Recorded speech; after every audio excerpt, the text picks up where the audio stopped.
Büyülenmiş. Büyülenmiş. Büyülenmiş. Büyülenmiş gibisin.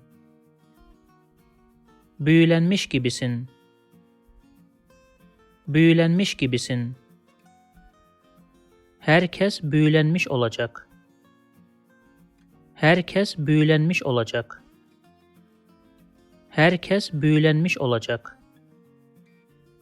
Büyülenmiş falan değilim. Büyülenmiş falan değilim.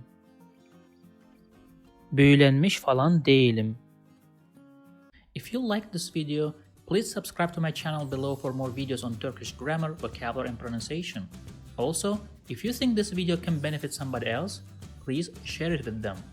Last, if you have any comment or request, please provide your feedback in the comment section below and I'll do my best to respond as soon as possible.